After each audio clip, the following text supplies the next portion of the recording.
Good morning, everybody. I'd like to welcome you to another episode of Cars, Coffee, and T2 Hacks, where we talk about strategies and tips to help you in your diabetes management and reversal journey.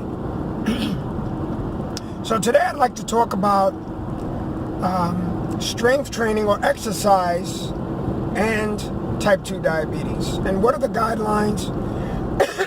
Excuse me. What does the research say? So I'm going to really base this on personal experience as someone who is a certified trainer, health coach, and someone that has exercised and strength trained with type 2 diabetes for a number of years. And I'm also going to give you what the research says. So, exercise and the recent statistics and research from the American College of Sports Medicine, their guidelines are that we should strength train starting with 2 times a week if you're a beginner, working all the major muscle groups, at least 1 to 2 sets per exercise, and it should be a full body workout. And where you're challenging yourself between 12 and 15 repetitions. And it's was based on, these guidelines were based on machine-based exercise, which are called fixed form exercise, and free weights, which are called free form exercises. So it really doesn't matter whether you choose to work out at home or in the gym, as long as you're focusing on the major muscle groups. Compound exercises, as they're called, which are exercises that involve more than one muscle group. So we're not looking at isolated movements. We're looking at the big muscle groups of the body, the legs, the back, the chest. And if done correctly, all the small muscle groups, the beach muscles like the biceps and all that, get worked as well. And again, it doesn't matter where you choose to work out, whether it's at home or whether it's in a gym. Now, that being said, here's my personal experience with exercise, specifically strength training and type 2 diabetes. I was diagnosed, as I mentioned before in this YouTube channel, in 1988. And I made the choice to ignore that diagnosis and pretty much eat whatever I wanted to eat, because I was a recreational bodybuilder at the time. My workouts leaned more towards a powerlifting type of workout, where the rep range was very low, between 5 and 8 repetitions, and there was a lot of rest in between sets. There was a lot of talking in between sets with my buddies. So my cardiovascular system really wasn't addressed. That's number one.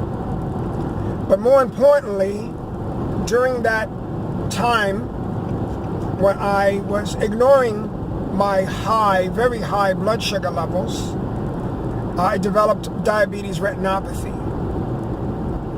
And that retinopathy, combined with the very heavy, strenuous movements, contributed to the hemorrhages that I started to experience in 2008 and dealt with until about 2014, where the abnormal blood vessels that had formed in the eye would burst. And under normal circumstances, they were going to burst. But I accelerated that process by the heavy workouts that I refused to believe were contributing to my situation. Contrary to the advice that I was getting from my retinal specialist, who knew the situation. Combine that with high blood pressure. So I had definitely some systemic issues going on that were not being helped by the type of workouts that I was engaged in. These were ego-driven workouts. They were satisfying my ego, and I was walking around, like this, but it really wasn't contributing to my overall level of health. So that being said, as a person with type 2 diabetes, what kind of exercise should you be doing? Your exercise program should really address all components of health, or I should say, all components of fitness. And there are pretty much 4 areas of fitness that need to be addressed in a workout or over the course of a week. That should be strength, cardio, flexibility, and balance and stability. Those 4 components need to be addressed and worked on. So if you're just doing a strength training workout like I was, even though I was going through full range of motion, I wasn't addressing my flexibility. I wasn't addressing my balance and stability levels because most of my exercises were done in machines. And a lot of people do the same as well. I have a new client. Actually, it's a client that I trained 18 years ago, and I'm training him again. And he did mostly machine-based exercises for the last couple of years with another trainer. And it did nothing to help his level of diabetes. And his flexibility, big issue. His balance, big issue. He's strong, but his overall level of health has not been helped with the type of workouts that he was doing. And I can relate because I was in the same boat. So the takeaway here is that you need to do the type of training that's going to work your body, what I call from the inside out.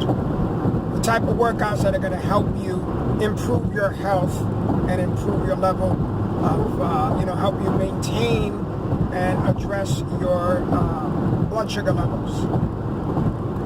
How does exercise help blood sugar levels? Specifically, what the American College of Sports Medicine, the ACSM guidelines say. Your muscles are think of them as dry sponges. And what they do is as you work out in a strength training workout, using weights, your muscles are going to absorb, I'm simplifying it, but are going to absorb that glucose that's in your blood, and it's going to help lower your overall blood sugar levels. So exercise definitely has a positive effect on your blood sugar levels, which at the end of the day is where we should be. We need to keep those blood sugar levels down. We need to avoid those spikes in our sugar level. We need to stay in a low insulin state, and this is definitely going to be contributing to that. Aerobic exercise, the studies show, has a similar effect, but not as dramatic. So the guidelines are 150 minutes of exercise per week. That means 30 minutes a day, but that pertains to only aerobic exercise. That could include walking, that could include biking, treadmill, or exercise bike, or any of the swimming, any of the number of activities that are going to raise your heart rate, keep it there, and would fall into that category as a cardiovascular exercise. That's separate. Those guidelines and recommendations are separate from strength training. The strength training should be done minimum twice a week, working all the major muscle groups for 1 or 2 sets each in a rep range anywhere. I would say in a rep range from 10 to 15, depending on your level of fitness and what your goals are. in a nutshell, that's where we should be working towards. But let's say you can't do 30 minutes of cardiovascular exercise. Do 10. Do 10 twice a day or 3 times a day. Work up to it. Those recommendations that are often given, sometimes, more often than not, holds people back because the mindset is, well, if I can't do 30 minutes, then what's the point? The small bouts of exercise matter.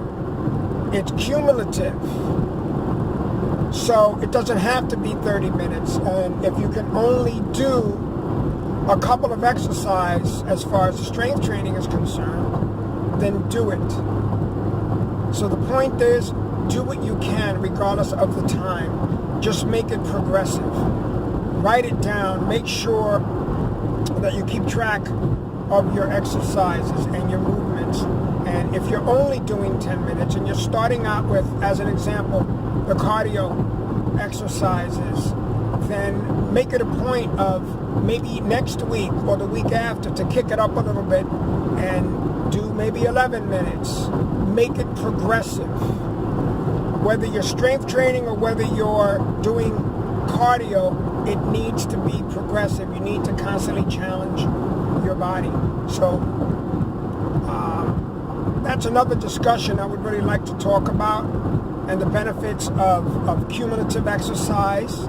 And the bottom line is, if you have 10 minutes, use those 10 minutes. Do it 3 times a day if you have to. Schedule it in. So that's another strategy that we could use in our battle to manage and reverse type 2 diabetes. And I have to say, I'm addressing this almost on a daily basis when I talk to people. For most of us, type 2 diabetes can be reversed. The research is out there. I've been successful at doing it. Let's not confuse a cure with reversal. If you like the word remission, let's use that. But type 2 diabetes can be reversed. The biggest contributor to that reversal is losing body fat, losing weight.